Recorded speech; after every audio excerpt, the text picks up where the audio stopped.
Hi guys, thank you so much for joining me again. As you know, my name is Tasha and I post how-to videos on how to do several different kinds of crafting, and especially with Cricut machines. And I got my little Cricut maker, so I'm really excited. I've used that a couple of times and it's been really fun. Today you don't need a Cricut maker. If you do have some kind of cutting machine, that's great. I just use the Explorer Air 2 today for today's purposes basically, but we are going to be making a little keychain. And because I live here in Washington, of course, we love Bigfoot here, and this order actually came in from Florida, so I'm really excited.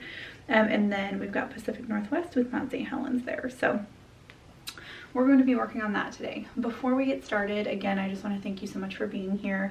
I will post links down below to my Etsy shop if you guys are interested in checking them out. This little wood keychain here, we actually sell the blanks for if you're interested in getting any of those guys. They're relatively inexpensive and we hand make everything. They're all hand cut and hand sanded. So I've got a ton of those in different kinds of woods and everything. So definitely check it out. Make sure to like this video and then also subscribe to my channel. I will also post my Instagram link down below so you guys can follow me there and see what I'm working on a regular basis. And then also you'll see a lot of pictures of my dog and my cat and my kids. So there's a lot that goes on there. So anyways, let's go ahead and get started. Like I said, we are going to be using a Cricut machine today. I just used my Explorer Air 2, but you can use a Joy, whatever you got. Even if you have a Silhouette machine, totally fine. However, you can cut out a stencil basically. So obviously you will be needing either and you can do acrylic too, you don't have to do wood obviously, but you'll need a keychain blank of some kind. I added a little tassel on here, and then you can buy these little keychain, I don't even know what they call them, but basically the keychain hardware you can buy on Etsy, you can get at craft stores and everything like that. I just bought the separate pieces and put it together myself because I have a few little jewelry making supplies here. So you'll need that, or you'll need some basic jewelry making knowledge to create that part.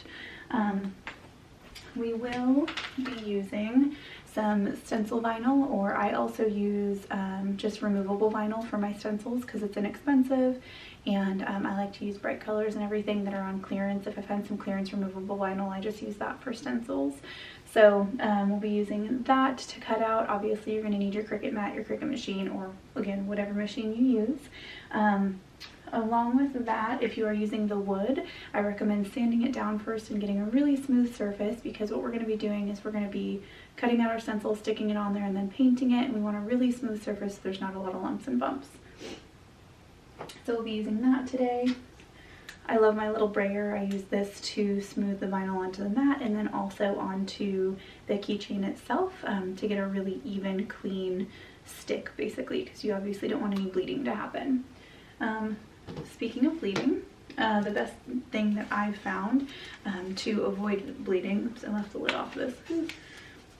The best product that I've found to avoid bleeding when you're doing any kind of stencil work is Mod Podge. So you will be needing some Mod Podge as well, and then a little foam brush or regular paintbrush is fine. I do my stencil, a small layer of this, and then I put my paint on top of it after it has dried. So, and we are using just regular basic black craft paint today, just acrylic paint you can get at the craft store. And then I also use, oh, I forgot to grab it. Let me grab it here. I also use some clear coat over the top just to seal everything, because I'm assuming this is probably going to go either on somebody's actual keys so that they're going to jingle around and take everywhere with them, or like on a backpack that's going to get rained on. So I did a couple of coats of this clear lacquer as well. I think I ended up doing 3 coats on each side of this guy. So this is my favorite one, if you can see it. Just super easy and simple. And then you'll also be needing some transfer tape as well. I forgot to mention that, but we'll need transfer tape to obviously transfer your stencil over to your keychain. So we will go ahead and get started. Let's go ahead and jump into Design Space and I'll show you guys how we did it. Alright, so I've got my images uploaded here on the Design Space mat. I put a circle in, and I'll actually end up putting 2 of them in there. And what you want to do is you want to pop that circle in, and my keychain is 2 inches in diameter. So you click on edit, and then you can go down to the size there and hit whatever size your circle is. Because I did want these to be perfectly centered, I wanted to make sure I had a base to basically put them so I could see exactly where they're going to lay on the keychain when I've got got them all printed out. So I did change the color as well, just because it's easier for me to see what, what the image will look like on there, and basically I just wanted a template. So I duplicated that template, and then I took my images and I shrunk them down to the correct size, and I totally forgot, but you want to go ahead and click on your circles, and you can only do one at a time, I found out.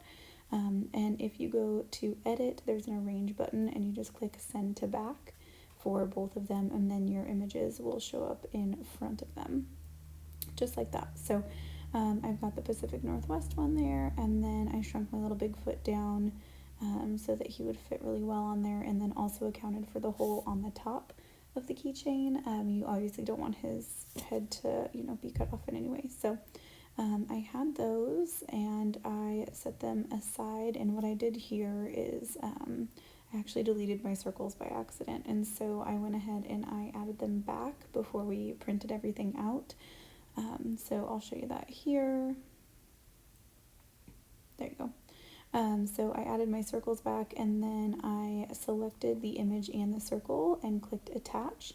That way the Cricut will go ahead and cut out both shapes together, and then I'll have a perfect stencil to lay on top of my keychains. So they're laying here on the mat. I went ahead and cut my stencil paper. I hit premium vinyl because I am using removable vinyl for my stencil. I find that it sticks a little bit better on wood than the stencil material. So I click that, I just go with default, and then I let the Cricut do its thing. Alright, and then we've got our stencil and everything cut out here. I'm going to go ahead and speed this process up so that you can just watch everything and you don't have to listen to me talk the whole time. Alright, thanks guys.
And there you have it. You've got a cute little Bigfoot keychain. Thank you guys so much for watching, and happy crafting.